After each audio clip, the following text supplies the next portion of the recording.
आने वाले समय में शेयर या सिक्योरिटी को डिजी लॉकर में भी रखा जाएगा। हम ऐसा इसलिए कह रहे हैं क्योंकि market regulator SEBI equity market में बिना दावे वाली प्रॉपर्टीज यानी जिसको आप लोग अनक्लेम्ड एसेट्स के नाम से जानते हैं, ऐसी घटनाओं को कम करने के लिए सरकार की डिजी लॉकर सिस्टम का उपयोग यानी इस्तेमाल करने की योजना बना रहा है।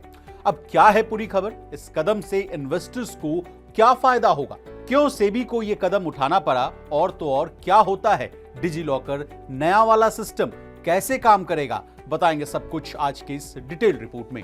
नमस्कार, आप देख रहे हैं मनी 9 और मैं हूं आपके साथ विशाल शर्मा। सबसे पहले डिजी लॉकर वाली खबर से कहानी की शुरुआत करते हैं।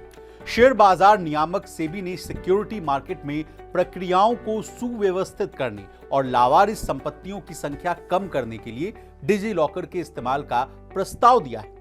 सेबी ने अपने कंसल्टेशन पेपर में यह भी कहा कि डिपॉजिटरी और म्यूचुअल फंड को डिजी लॉकर पर डीमैट और म्यूचुअल फंड होल्डिंग के डिटेल्स उपलब्ध कराने चाहिए। कहानी के इस मोड़ पर आपके मन में यह सवाल जरूर आ रहा होगा कि लावारिस शेयर होते क्या है। तो लावारिस शेयर वे स्टॉक्स होते हैं जिन्हें किसी कंपनी द्वारा डिस्ट्रीब्यूट करने के प्रयास के बाद भी शेयर धारकों द्वारा एकत्र यानी कलेक्ट नहीं किया गया।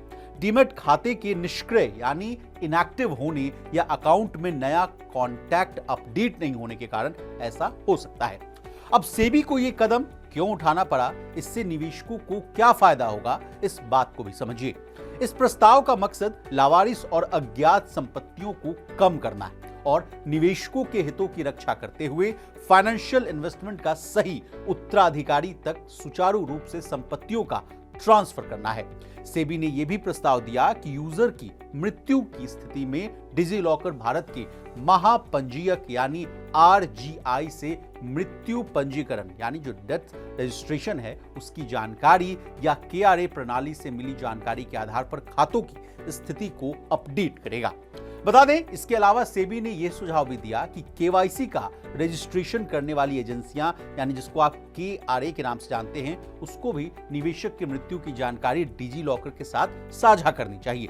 इसके अलावा डिजी लॉकर का उपयोग करने वाले व्यक्ति अपने खातों के लिए व्यक्तियों को नॉमिनेट भी कर सकते हैं। अब क्या होता है डिजी लॉकर, इसको आसान भाषा में समझिए। डिजी लॉकर एक प्रकार की डिजिटल तिजोरी है। महत्वपूर्ण डॉक्यूमेंट्स या दस्तावेजों को डिजिटल तरीके से सुरक्षित रखने के लिए सरकार ने इसको लॉन्च किया था। करोड़ों लोग इस ऐप का इस्तेमाल कर रहे हैं। इसके लिए आपको कोई चार्ज नहीं देना होता। अब नया सिस्टम कैसे काम करेगा, इसको भी जानिए।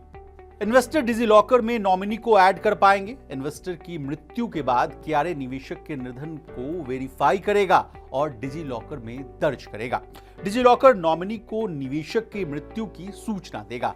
इसके बाद नॉमिनी फाइनेंशियल एसेट्स के ट्रांसफर की प्रक्रिया शुरू करा सकता है। डिजी लॉकर नॉमिनी इन्वेस्टर की मृत्यु के बाद उसके ऐप अकाउंट को भी एक्सेस कर सकता है। अब जाते जाते डिजी लॉकर पर कौन कौन से डॉक्यूमेंट्स सेफ रख सकते हैं, ये एडिशनल जानकारी भी ले लीजिए। देखिए, इसमें आप 10th की मार्कशीट, 12th की मार्कशीट, ग्रेजुएशन की marksheet, driving licence, Aadhaar card, PAN card, passport, voter ID, इसके अलावा अगर आपने किसी संस्था से यानी किसी इंस्टीट्यूशन से कोई सर्टिफिकेशन कोर्स किया है तो उसका भी सर्टिफिकेट यहां आप सेव कर सकते हैं। अब हमने आपको सेबी की नई योजना, डिजी लॉकर, लावारिस शेयरों के बारे में तमाम जानकारियां दे दी। आपको हमारी ये डिटेल रिपोर्ट कैसी लगी, कमेंट कर जरूर बताइएगा। इसी तरह बिजनेस जगत से जुड़ी तमाम ताजा तरीन खबरों के लिए बने रहिए हमारे साथ और देखते रहिए मनी 9।